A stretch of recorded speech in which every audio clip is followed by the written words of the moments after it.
You know, a very important thing is that the good Lord has given you this show to watch if you have no steady income.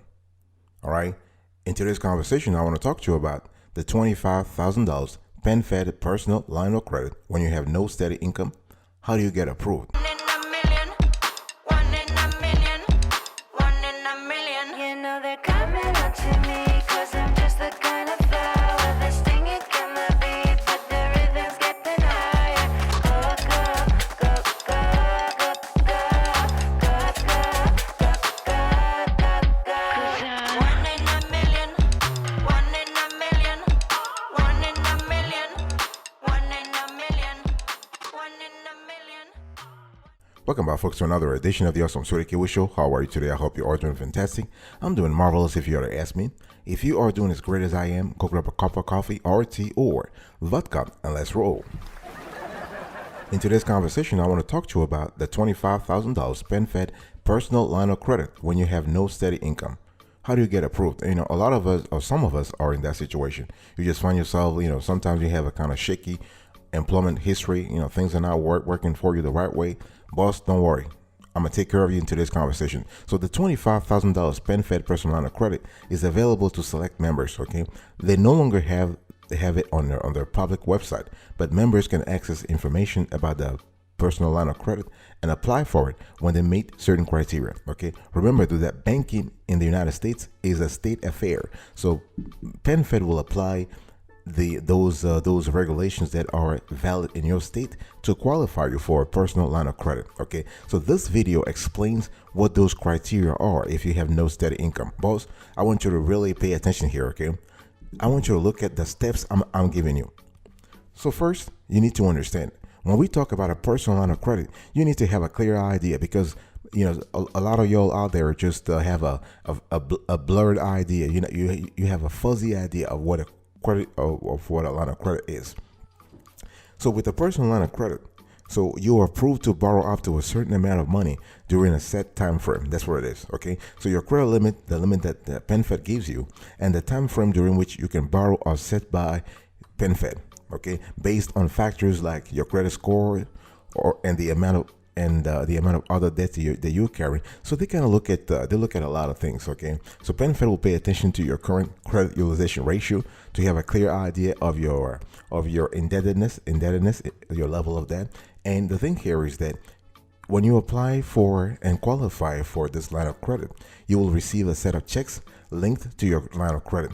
Sometimes PenFed will allow you to actually, they may even send you a card. Okay, this could be a debit card, so you can use your funds anywhere that accepts checks as a form of payment. Okay, and you can pay back what you borrowed plus any interest on that amount. Okay, so when we talk about credit card versus personal line of credit, those are similar. Okay, because they're both are revolving credit products. Okay, and with a credit card, you actually don't have as a high a limit as you have on a personal line of credit, though. Okay, but there are differences between personal loan and personal line of credit. It depends on what you need the money for. And also, one thing we have seen based on our analysis here, and we've been members of PenFed for the last 30 years. Okay, so we really understand what really happens here. PenFed, they cap their limits at 25,000. But they do give you a low APR. Okay, in terms of the duration, it really depends. It can go from 3 months to 5 years, and we've seen cases where our own team members have had personal lines of credit with maturity dates for over 10 years. It really depends.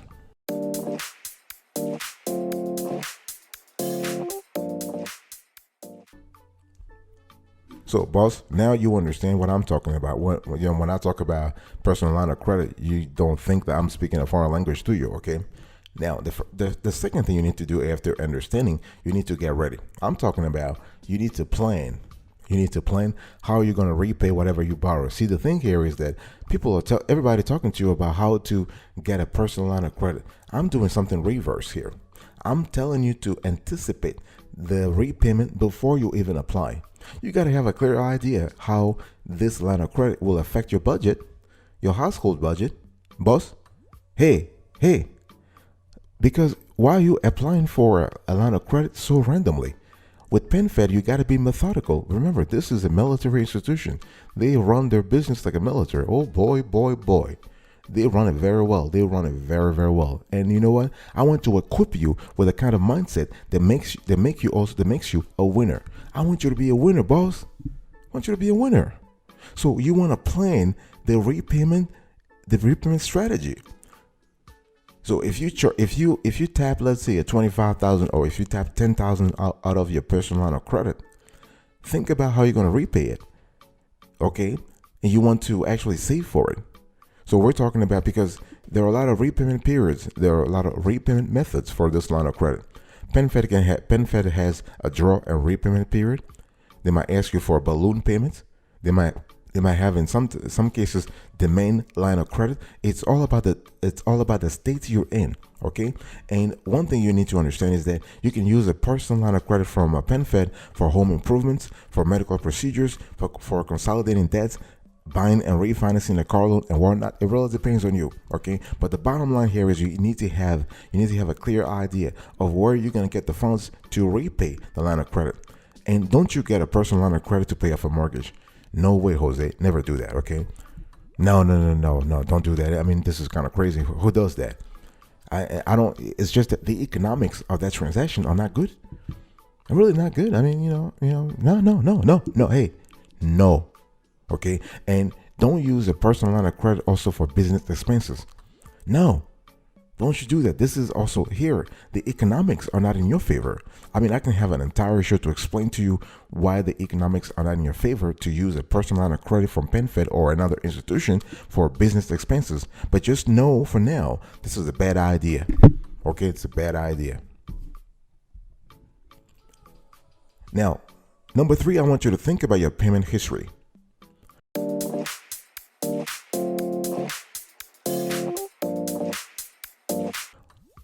Do you have a long, reliable payment history with PenFed and other institutions? Talk to me about that.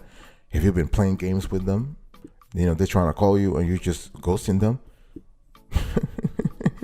That's kind of funny. Sometimes people do this kind of stuff with PenFed, NavyFed, and other institutions. Like, they get the money, right? And they can't pay. Let's say they have they are just scraping by. They are in financial straits. And they start playing games. Like, they start having 2 phone numbers or 3 phone numbers. You call them up and you can't reach them or whatever. Have you been doing that, or you have been stellar in your payment history? You got to have a good payment history to actually qualify for a PenFed personal line of credit. Okay. What I'm trying to say is, it's not about just the FICO score though. Although if you have a high FICO score, this is kind of cool. But if you don't have let's say you have a FICO score of 600. Okay. Niece, you listen to me? Nephew. Hey, over here. Yeah, the conversation is here. So you got to have a long, reliable payment history. And I'm just talking about a payment history with PenFed, but also with other financial institutions, because PenFed is checking your credit history anyway. They're not just concerned about how you interact with them. They want to make sure that you have stellar behavior with other institutions also, right?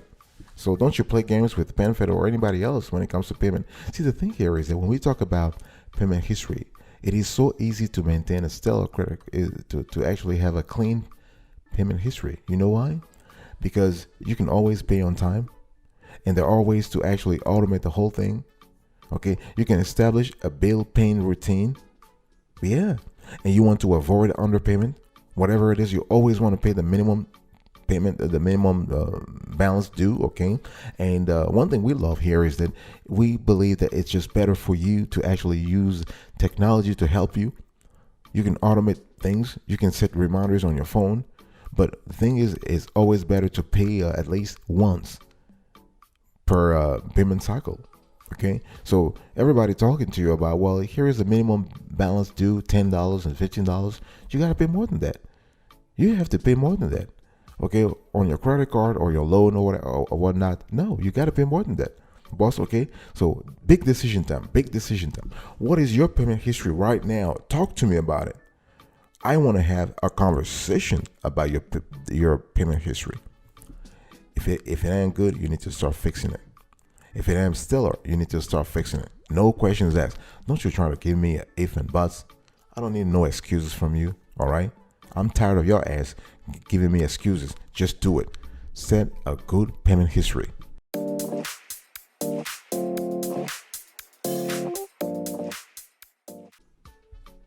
I want to talk to you now about your net worth. You got to have a positive net worth. If you're trying to qualify for the 25,000 PenFed personal line of credit, especially when you have a no steady income. Okay, remember, when we're talking about no steady income, we're just saying that your job history right now or your income history is not steady. I'm not saying it is inexistent. I'm not saying it is absent. In other words, you making some money. All right. It's not about, well, you have a you're just a broke ass or whatever. No. You have some money, but it's not just the regular. It's not steady. It's infrequent. Okay. That's what it is. So you got to have some money. Okay, and you got to establish a positive net worth. And how do you do this? Well, there are a lot of things you need to do. Make sure that you pay whatever debts you have. You actually bring the balance down. Because when we talk about net worth, what are we talking about? Aunt, uncle, do you really know what net worth is? Have you heard that word before? I'm not talking to you about being trustworthy. I don't need your trust. I want you to make that. I want you to make that money, to make that paper. I want you to bank. That's what I care about. Whether you trust me or not, I really don't care. As a matter of fact, you can hit my ass. I don't care. You can throw, my favorite hot sauce, Tabasco. Tabasco, that's pretty good, right? You can throw it at me. I'll be so happy that you throw it at me. I'll be boy. Hey, net worth means your total assets minus your total liabilities. Total asset means what you own. Liabilities are what you owe. And you always want to make sure that you have more assets than liabilities. Okay, it's very important. And you can start by cutting expenses. Very important. By living within your means. Boss, I'm talking to you about established net worth. See, that has nothing to do with whether you have a steady income or unsteady income. It has nothing to do, boss. Grandpa, grandma, hey, come over here. You need to work on your net worth. I want you to get off your ass right now and start working on your net worth. Okay, make sure that you find ways to increase your income. You might want to have some side gigs. Okay, keep money you have saved where it will grow. Invest it. Okay, think about things you can do in terms of having a second job or third job. I don't want you to kill yourself by having a lot of jobs. Though, but what I'm trying to say is you can have a little side gig here. You can work from home, whatever. Well, it's up to you. All right, okay, but you have to diversify your sources of income. You can't just rely on your 9 to 5, especially if your income is not steady. We got to have a situation where we are solidifying our sources of income. This is important.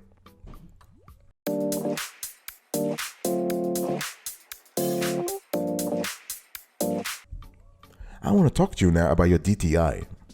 Boss, I'm still here, okay? You probably don't like what I'm telling you, but hey, listen, I really don't care. I want you to win. That's what I care about. Whether you love me or not, I really don't care. Okay, I want you to win. I want you to successfully apply for this $25,000 PenFed line of credit. I want you to be in a situation where you are strong no matter what. I want you to be solid, to be fit, to have faith in your application process, even if you have no steady income. That's what I care about. That's what I care about. And when you do that, when your ass is laughing because you got approved, my ass will laugh too. That's all it is. That's all what's up. I mean, hey, we are. So your DTI is important. You got to maintain a low DTI ratio. Oh yeah. Remember that. DTI means what? DTI means debt to income ratio. Okay. So to calculate your DTI, take your total monthly debt payments and divide it by your total monthly income. Okay. We're talking about gross income, not pre-tax. Okay. This is important. So one thing I want to say here is that it's important to think about lowering your debt to income ratio over time. Okay. And there are ways you can do that. There's a method. There is a strategy you can use for that. Lower the interest that you are paying on some of your debts. Okay. Grandpa, extend the duration of your loans. Also, sometimes if they approve you for 4 years, you might want to renegotiate this for 5 years. Lenders are flexible. They work with you. Find a source of side income. I've already said that. One side gig or two side gigs. Look into loan forgiveness if that applies to you. Pay off your high interest debts. Okay. This is also possible. You want to lower your monthly payments on the debts. It's very important. You want to live within your means. Okay. I'm talking about not only you personally, but also your households. Okay. Control your non-essential spending. And in some cases, look into a debt consolidation loan. Okay, everything is possible. So the bottom line here is that your DTI is not everything though, but it counts for a lot. So the thing is, if you want to impress, if you want to impress PenFed and you want them to look at your application favorably, conducively, you have to do certain things, and your DTI has to be kept low. Okay, and the thing is that if you have a low debt to income ratio, that means you are in good financial health. Okay, this will have a conducive effect on your FICO score, but also will have a positive effect on the way Navy Fed is looking at you. So this is really good. It's a win-win situation. I'll be right back right after this. Don't go anywhere.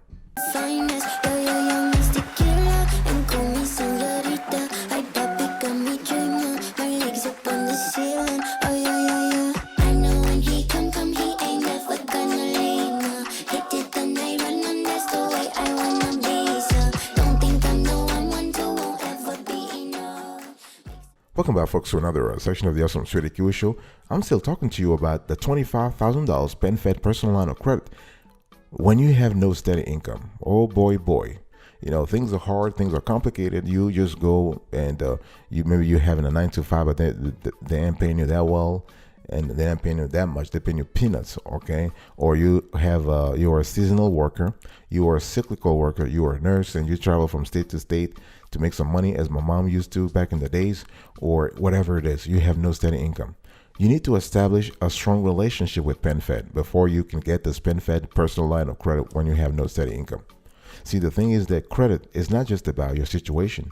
It's really a game, okay? And that game actually factors into. There are a lot of criteria that goes into the game. A lot of criteria that go into that game. And whether you have steady or unsteady income is just one part of it. Okay, make sure that you have a checking account with PenFed. Make sure you have a savings account with PenFed. We've said this over and over and over again, and folks always tell us, well, sometimes, I have an NPR, but they don't approve me. Well, this is just because your NPR is kind of recent. You need to have a strong, long-term relationship with PenFed. Okay, this is like a marital affair. This is like a conjugal affair. It's a relationship. It takes time. It's a monetary relationship, but it has to be a win-win. It has to be mutually beneficial. Okay, you want to have a checking account. You want to have a savings account. Those are minimum. And we always say on this show, it's always good to have CDs, to have MMAs, money market accounts. Okay, to have IRAs if you can afford that. If you have extra cash to park into an individual retirement account, well, do it. So when we talk about establishing a relationship with PenFed, I'm not talking to you about credit cards. I'm not talking to you about loans. I'm not talking to you about HELOCs. I'm not talking to you about student loans. Those are credit products. I'm talking to you about deposit accounts, assets. In other words, I'm talking to you about accounts where the money in those accounts is yours, not PenFed trying to lend you some cash. No, this is how you buttress. This is how you solidify, you strengthen a relationship with PenFed over time. And this is how you win their respect. All right?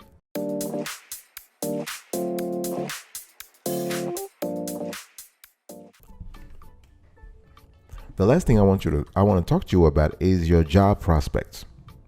Okay, you gotta explain the quote unquote no steady income situation. Okay, you have no steady income. Okay, what's going on in your life, boss? Talk to me about that. First of all, you gotta clarify this to yourself before you clarify this to PenFed. They're gonna ask you anyway. Don't you believe that you can just work through the PenFed personal line of credit application without explaining your situation? Because you know why? They'll ask you, where are you getting the cash from? In other words, when you tap into the line of credit, how are you going to repay us? That's a big question. You have no steady income. Maybe you're home. Maybe you are.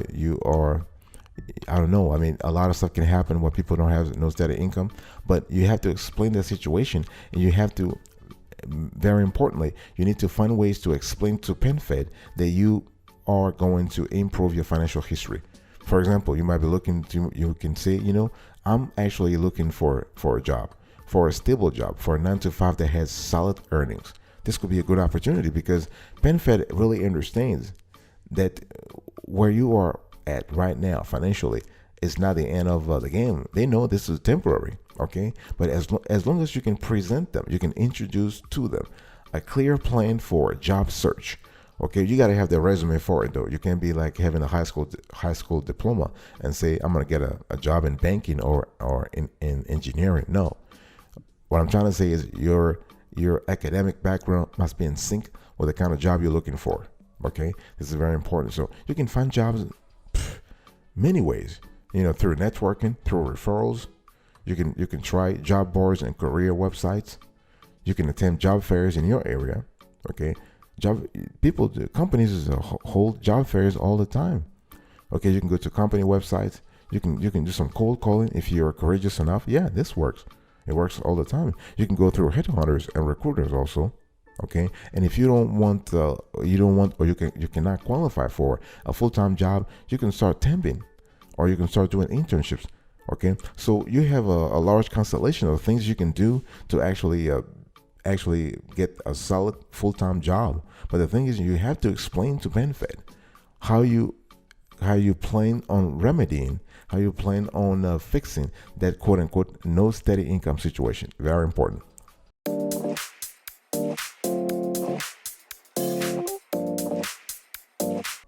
Thank you so much for your attention. I really appreciate it. In today's conversation, I was just talking to you about how to get the 25,000 PenFed personal line of credit when you have no steady income. Number one, understand what we're talking about in terms of personal line of credit. You need to get ready. You need to have a strong payment history. You need to polish your net worth.